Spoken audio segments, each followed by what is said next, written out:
Captain Elena Vasquez stood on the bridge of the human ship, Perseverance, watching the massive space station grow larger on the main screen. Nexus Prime Station looked like a crystal flower floating in space, its many arms reaching out in different directions. Each arm belonged to a different alien race that ruled the galaxy.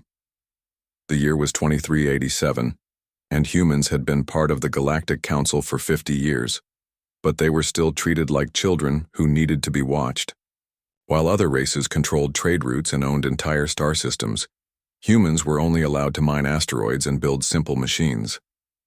Elena had served in the human fleet for 20 years. She had seen how the aliens looked at them during council meetings. The Zilari, who looked like walking crystals, always spoke slowly to humans as if they were too stupid to understand normal speech. The Kithara were worse. They shared one mind across billions of bodies, and they thought humans were broken because each person had their own thoughts. The worst were the Luminarch. These beings were made of pure energy and lived for thousands of years. They acted like humans were pets that had just learned to walk on two legs. "Captain, we're getting a signal from the station," said Lieutenant Torres from the communication station. "Put it on screen," Elena replied. The image showed Ambassador Chen Wei, Earth's representative to the Council. He was smiling, but Elena could see worry in his eyes. Chen had been dealing with the aliens for 10 years, and the job had made him look much older. "Elena, good to see you," Chen said. "I need you to dock at Bay 7. We have interesting news from the Council."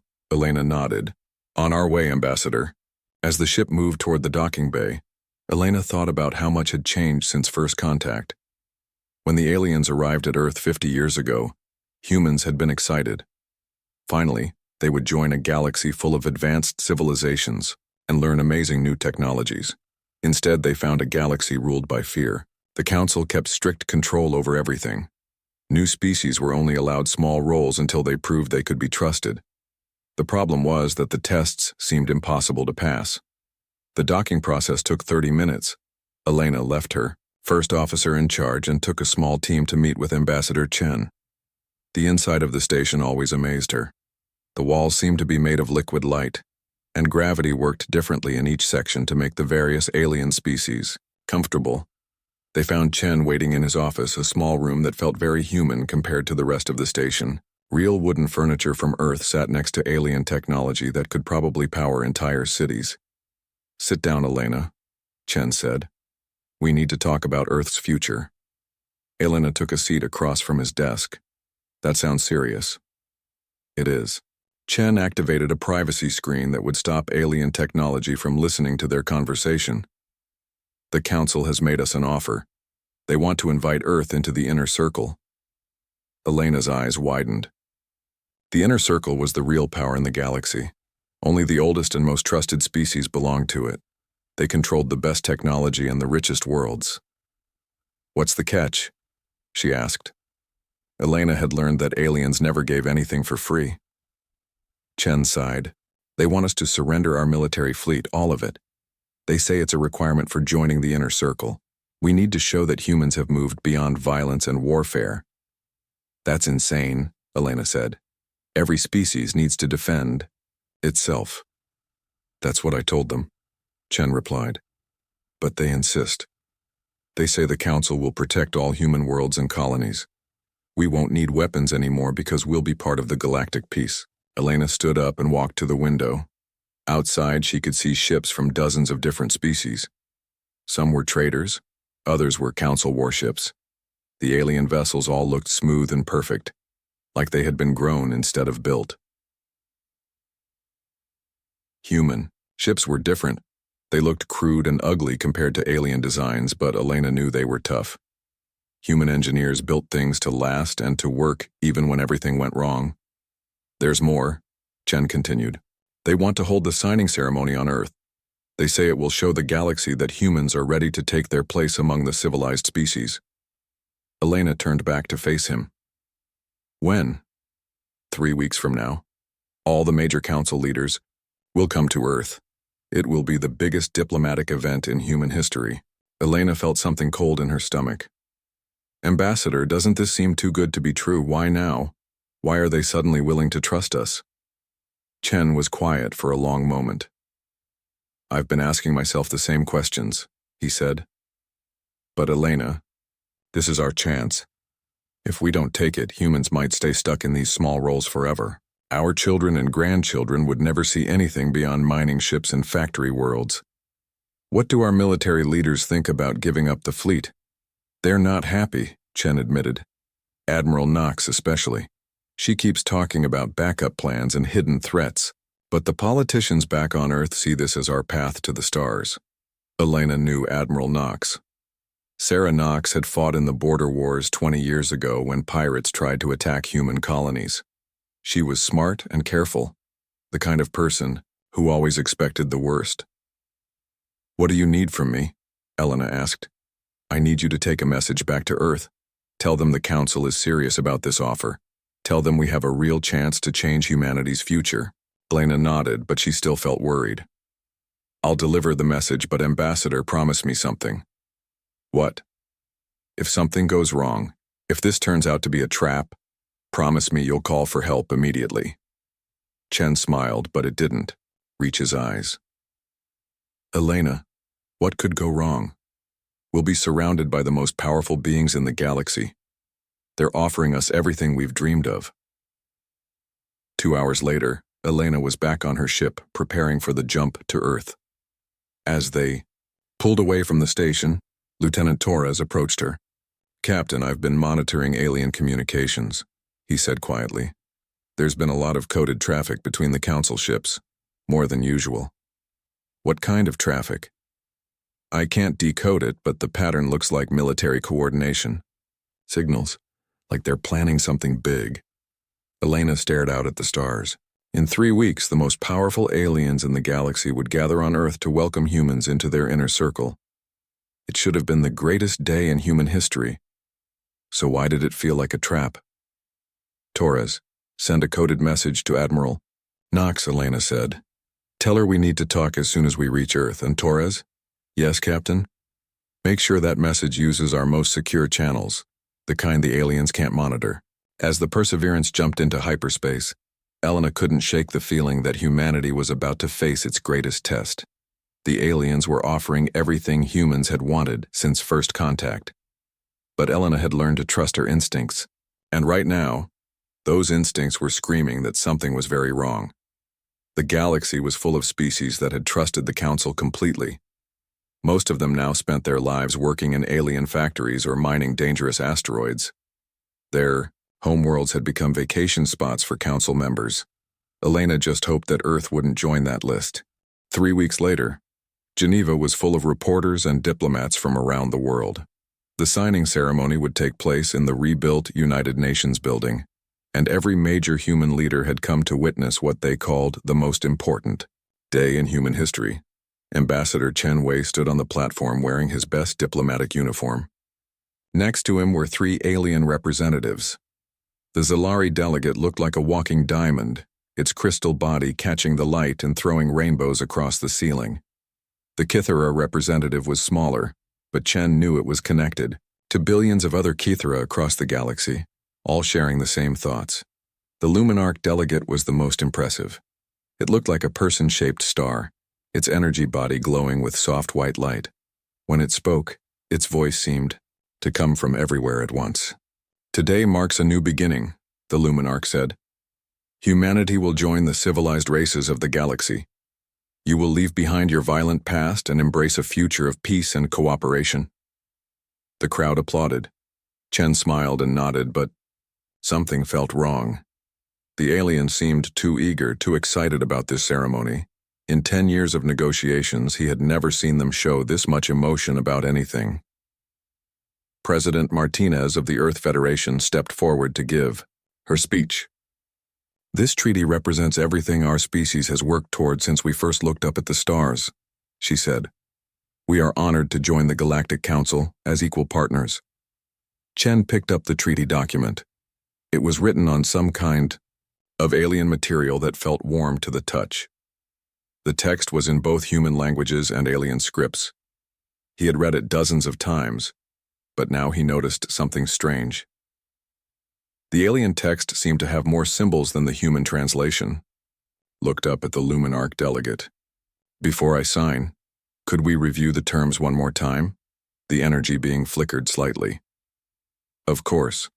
Humanity will surrender all military vessels to Council control. In exchange, your species will receive full protection and access to advanced technologies. Your people will be relocated to worlds better suited to your needs.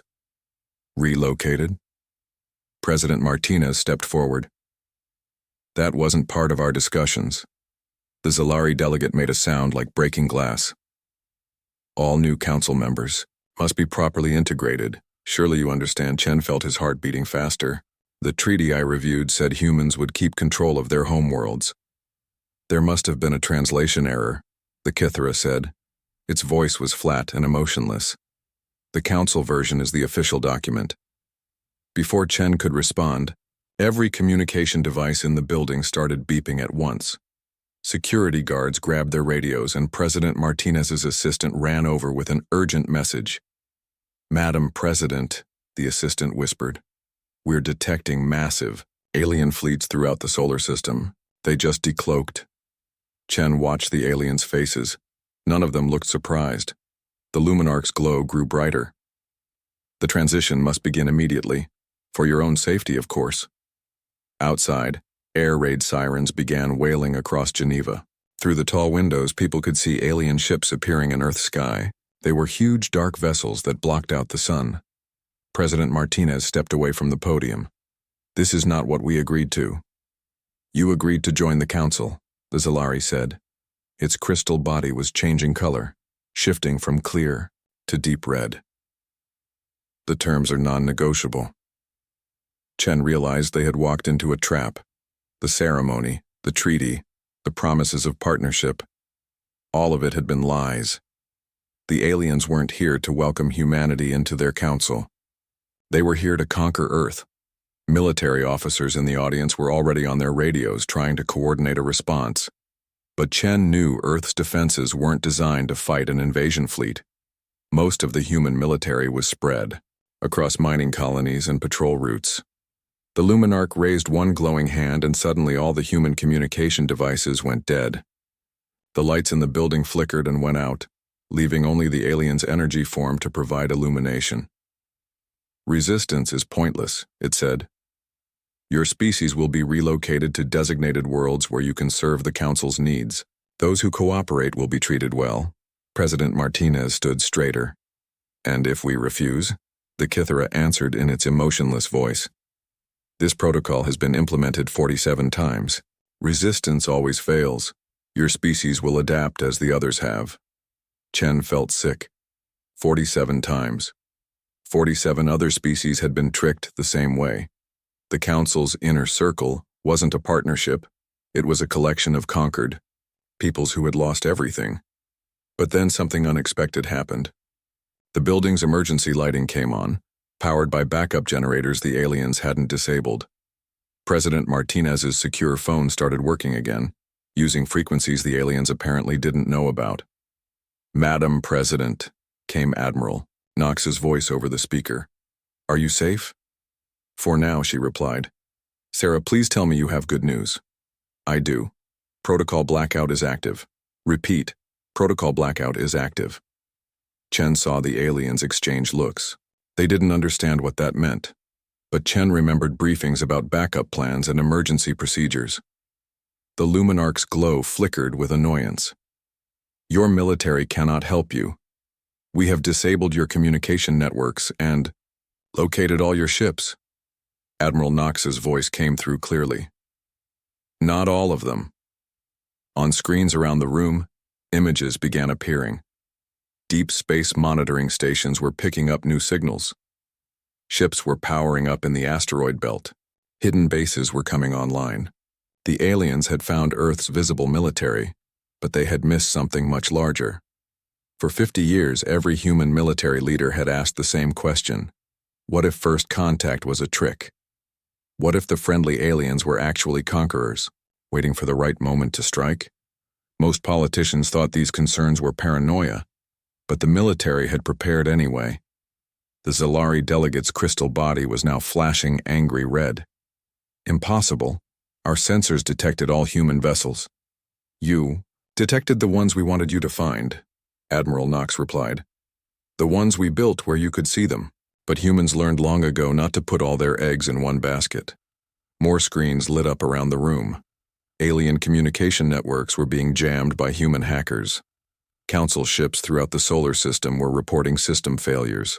Most shocking of all, several alien vessels were now responding to human commands instead of their own.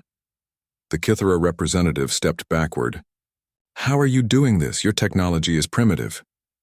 Our visible technology, Chen said, finally understanding. But we've been studying your systems for 50 years, learning from every piece of equipment you let us examine, reverse engineering, everything we could get our hands on. President Martinez smiled grimly. Did you really think humans would spend 50 years in space without improving our capabilities? We just made sure you never saw the improvements. The luminarc was growing brighter, its energy form crackling with anger. It does not matter. We have conquered dozens of species with far greater technology than yours. Maybe, Admiral Knox said over the speaker. But I bet none of them spent their entire history fighting wars against their own kind. None of them had to learn how to win battles when the enemy had better weapons and more soldiers. Explosions began lighting up the sky outside Geneva. The alien invasion fleet was under attack by weapons they hadn't known existed. Human ships were emerging from asteroid hiding spots from behind the moon, from the dark side of Mars. The aliens had expected to fight a few patrol ships and some orbital defense platforms. Instead, they found themselves facing a coordinated military response that had been planned and prepared for half a century. The Kithara delegate spoke urgently into some kind of communication device, but only static came back. Its connection to the hive mind had been severed. This is Admiral Knox to all council vessels, came the announcement over every speaker in Geneva. You have 1 hour to withdraw from human space. Any ship that remains will be considered hostile and destroyed. The luminarc turned to face the cameras. You are making a terrible mistake. The Council has resources you cannot imagine. Armies that span the galaxy. Then you better call them, President Martinez said. Because right now, your invasion fleet is losing. The 3 alien delegates rushed toward the door, but human security forces blocked their way. I'm afraid you'll be staying here as our guests, Chen said. At least until we sort this mess out. As the aliens were led away, Chen looked out at the battle raging in Earth's sky. The humans had been betrayed, tricked into lowering their guard. But they had also been prepared. The real question now was what would happen when the rest of the galaxy learned that humanity's military was far more dangerous than anyone had suspected. Admiral Sarah Knox stood in the command center of the Indomitable, a massive warship hidden inside a rotating asteroid in the Kuiper Belt.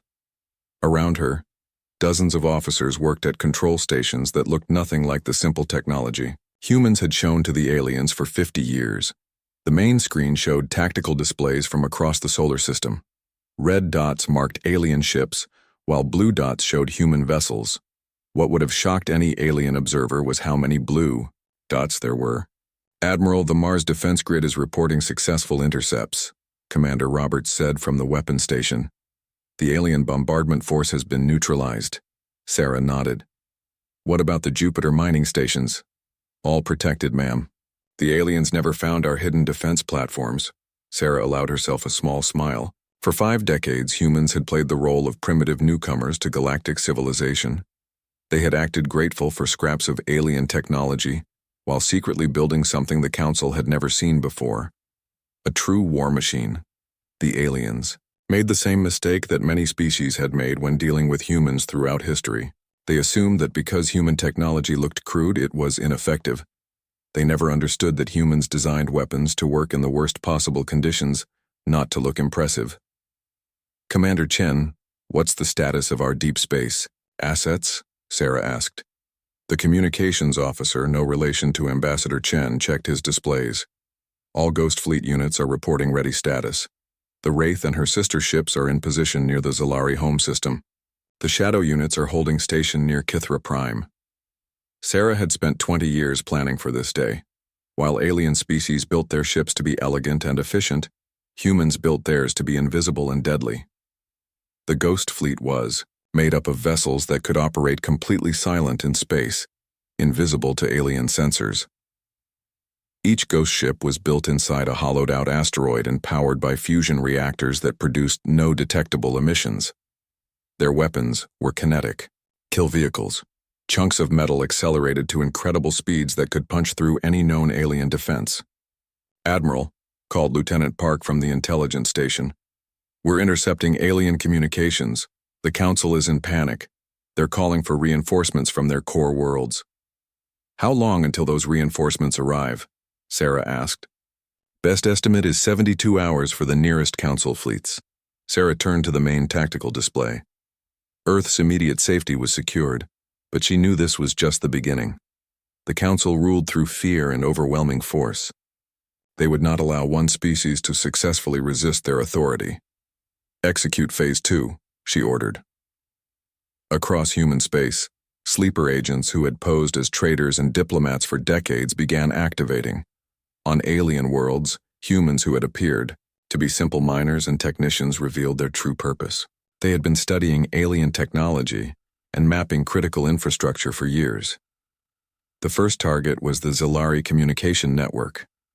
The crystal beings relied on quantum communication relays that connected all their worlds instantly. Human hackers using AI programs designed to think like computer viruses began infiltrating these networks. Within hours, Zilari military commanders found their orders being changed in transmission. Ships that were supposed to attack human colonies instead received orders to return to base. Supply convoys were redirected to empty space. The Kythera faced a different kind of attack. Their hive mind depended on biological communication networks that spanned entire star systems. Human scientists had spent years studying captured Kythera technology, learning how their collective consciousness worked. Now they used that knowledge to inject false information into the hive mind. Kythera soldiers began receiving conflicting orders. Some units thought they were supposed to retreat, others believed they were supposed to attack their own allies. "Admiral, we're getting reports from the Alpha Centauri system," Commander Roberts announced. "The Luminarch garrison is under attack by our Hammer units." Sarah nodded. The Hammer fleet was humanity's answer to alien energy weapons. Instead of trying to match alien technology, humans had gone in a completely different direction. Their weapons were simple, crude, and absolutely devastating. Gravity bombs that could crush a ship into a singularity. Nuclear-pumped lasers that could cut through energy shields like paper. Swarms of self-replicating hunter-killer drones that could adapt to enemy defenses faster than any living commander could respond. The aliens had spent centuries perfecting elegant solutions to warfare. Humans had spent millennia perfecting ways to kill things efficiently. "Ma'am, the Wraith is reporting contact with the Zilari home fleet," Lieutenant Park announced. On the main screen, a tactical display showed the battle developing near the crystal being's capital world. The Zilari had assembled a massive defensive fleet, hundreds of beautiful ships that looked like floating artworks. The human attack came from multiple directions at once. Ghost ships emerged from the dark spaces between planets, firing kinetic kill vehicles that moved too fast for alien sensors to track. Stealth bombers, invisible until the moment they fired, targeted command ships and communication relays. But the most devastating attack came from something the aliens had never expected. Human ships began broadcasting on frequencies that interfered with Zilari crystalline biology. The crystal beings found their bodies vibrating at frequencies that caused intense pain. "Admiral, the Zilari fleet is requesting permission to surrender," came the report. Sarah considered this. The easy thing would be to accept their surrender and move on to the next target. But she knew that would be a mistake. The galaxy needed to understand that humanity was not just another species that could be conquered when convenient. "Negative," she said. "Continue the attack. I want every alien government to understand that there are consequences for betraying trust." The battle near Zilari Prime continued for 6 hours. When it ended, the crystal being's mighty home fleet had been reduced to floating debris. The survivors were allowed to escape, but only so they could spread word of what they had seen. Similar battles raged across 20 star systems. The Kythera hive mind confused by human information warfare, lost control of entire fleets. Kythera ships began firing on each other, unable to distinguish between real orders and human deceptions. The Luminarch energy beings discovered that their greatest advantage, their ability to exist as pure energy, was also their greatest weakness. Human weapons specifically designed to disrupt energy fields could literally tear them apart at the molecular level. Admiral, we're receiving surrender requests from 12 different alien governments, Commander Roberts reported. Sarah studied the strategic display. Human forces were winning across the board, but she knew the real test was still coming. The Council's core military, their most powerful fleets and best commanders, were still gathering their forces. Ignore the surrender requests for now, she decided. We need to make sure every species in the galaxy understands what happens when you betray humanity. Send a message to all our fleet commanders. She paused, thinking about the right words. This message would be recorded in history. It would define how the galaxy saw humanity from this point forward. Tell them that the first phase is complete. Now we show the galaxy what humans do to enemies who threaten our families. Around the command center, her officers straightened. They had trained for this day, planned for this moment, but now it was really happening. Humanity was at war with the most powerful civilization in the galaxy, and they were winning. Ma'am, Lieutenant Park said quietly, the alien prisoners from the Geneva ceremony are requesting to speak with you. Sarah almost smiled. The 3 alien delegates who had tried to trick humanity into slavery now wanted to negotiate. They had probably expected humans to accept defeat gracefully, like the 47 other species the Council had conquered. They were about to learn that humans were very different from those other species. Put them through, she said. I think it's time we had a proper conversation about humanity's place in this galaxy. The holographic image of the Luminarch delegate flickered on Admiral Knox's command screen. The energy being that had tried to conquer Earth now looked much dimmer than before, its usual bright glow reduced to a weak shine. Admiral Knox, the Luminarch said, its voice no longer carrying the confident tone from the Geneva ceremony. We wish to discuss terms for ending this conflict. Sarah leaned back in her command chair, studying the alien that had attempted to enslave her species. Just days ago, around the command center, her officers continued coordinating attacks across dozens of star systems. Terms? Sarah said calmly. You tried to conquer my homeworld. You've enslaved 47 other species, and now you want to negotiate? The Solari delegate appeared on the screen next to the Luminarch. Its crystal body was cracked in several places, probably from the harmonic attacks that had shattered their home fleet. We were following standard Council protocol, the Zalari said, its voice sounding like breaking glass. Integration of new species has always been handled this way. Integration, Sarah repeated. Is that what you call slavery? The 3rd alien delegate, the Kythera representative, joined the conversation. Unlike its companions, it showed no emotion at all. The Hive, mind creature, simply stated facts. 47 species have been successfully integrated into Council society. They provide labor and resources. In exchange, they receive protection and guidance. Sarah stood up from her chair and walked closer to the screen. And what happened to the species that refused integration? The 3 aliens exchanged glances.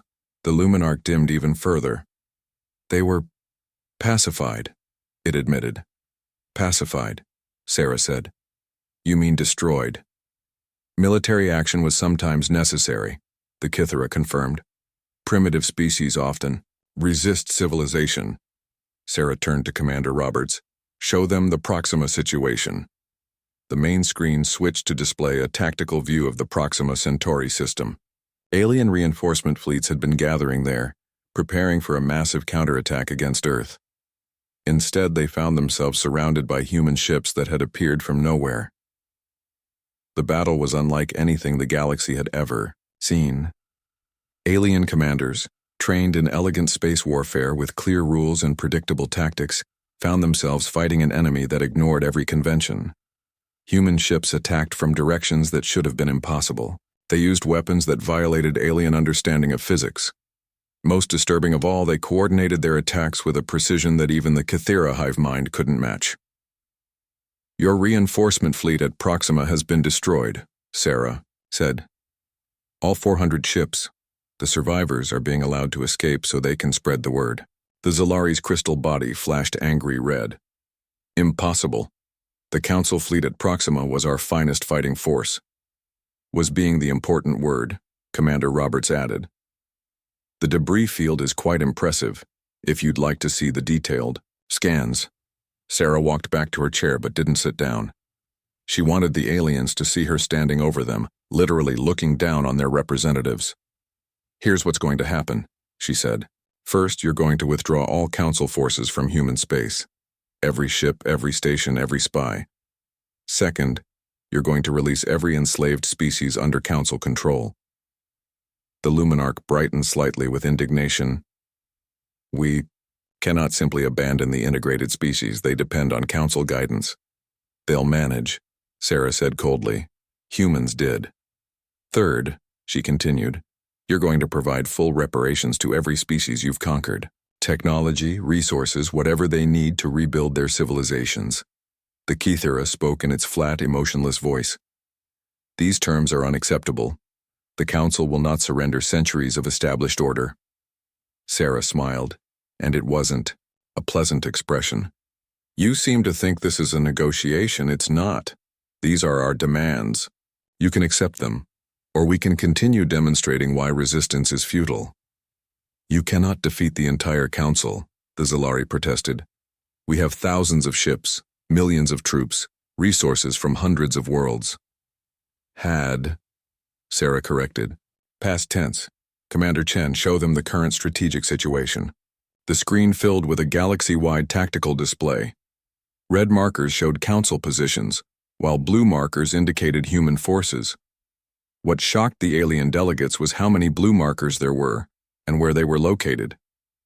Human ships had somehow appeared in orbit around every major Council world, not just a few raiding vessels but entire fleets. The aliens' home systems were now under human control. "How?" the Luminarch whispered. "Our sensors detected nothing." "Your sensors detected what we wanted them to detect," Sarah explained.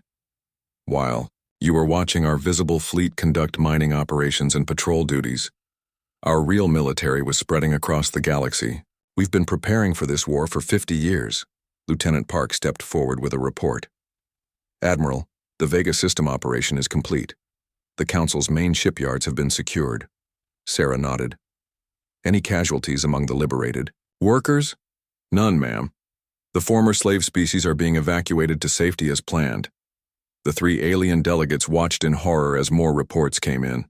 Across the galaxy, human forces were systematically dismantling the Council's power structure. Slave worlds were being liberated. Council administrators were being arrested. Military installations were being destroyed or captured. "This is impossible," the Zalari said, its crystal body now flashing through multiple colors in distress. "No single species has ever challenged the entire Council. No species has ever had to," Sarah replied. "But humans are different.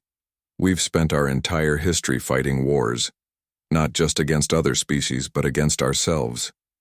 We've learned every possible way to fight, to win, to survive." She gestured to the tactical display. "Your species developed faster than light travel and thought that made you gods. You conquered a few primitive worlds and decided you were destined to rule the galaxy. But you never learned how to fight a real war."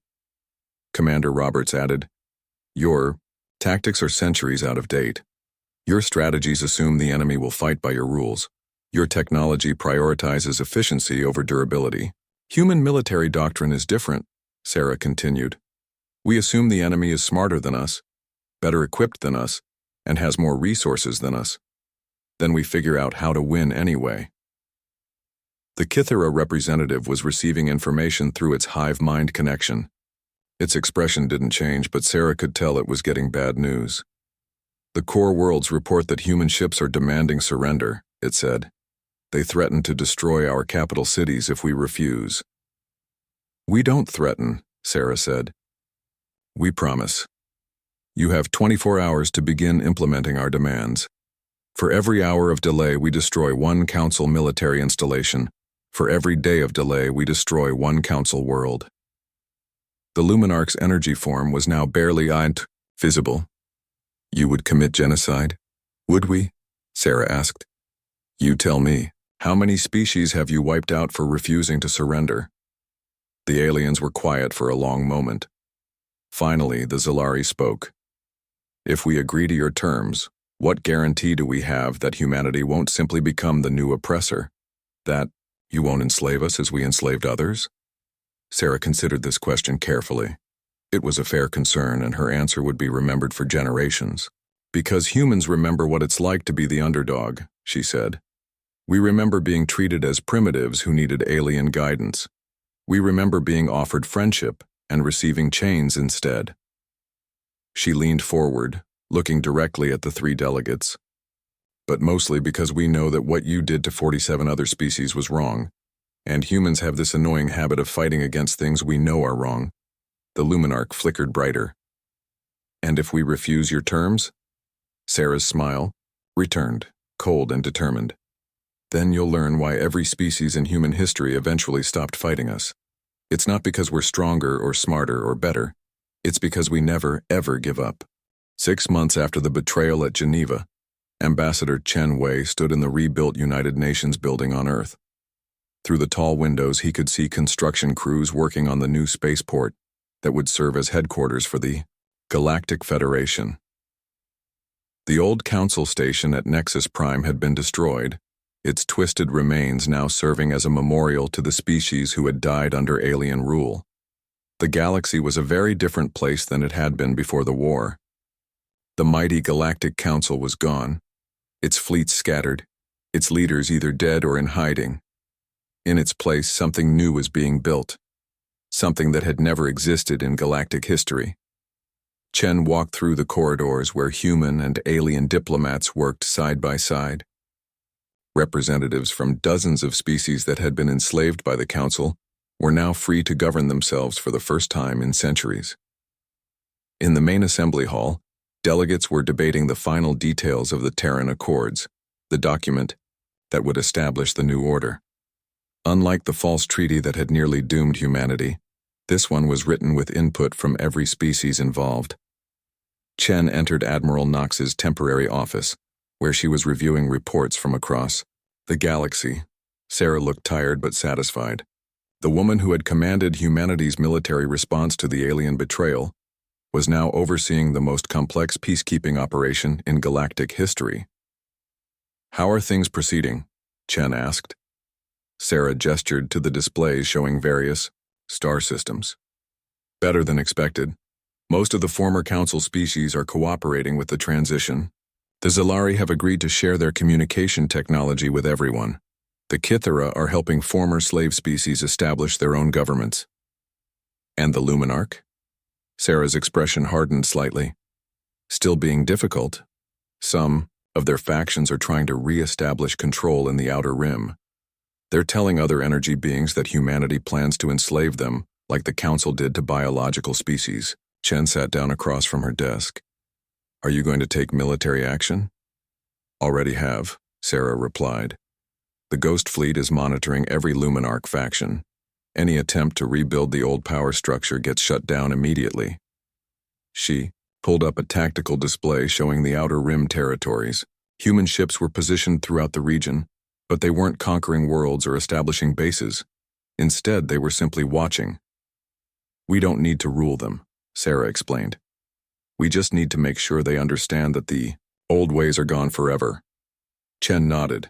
This had been the most controversial decision of the war's aftermath. Many human leaders wanted to establish humanity as the new galactic superpower, using their military might to create an empire that would protect Earth forever. Instead, Sarah had chosen a different path. Rather than ruling through fear like the Council had, humans would serve as guardians of galactic freedom. The Vega system reports are interesting, Chen said, looking at the latest intelligence summaries. The former slave species there are building their own defense fleets. Good, Sarah said. That's exactly what should happen. Every species needs to be able to protect itself. This was the core principle of the new Federation. No species would be dependent on others for basic security. No species would be forced to surrender their military forces. Most importantly, no species would ever again face the choice between slavery and destruction. A chime indicated an incoming transmission. The holographic image of President Martinez appeared above Sarah's desk. "Admiral, Ambassador, we have a situation developing. In the Rigel sector," she said. "Some of the former council officials are trying to establish a new government there. They're calling themselves the Restoration Movement." Sarah pulled up star charts showing the Rigel sector.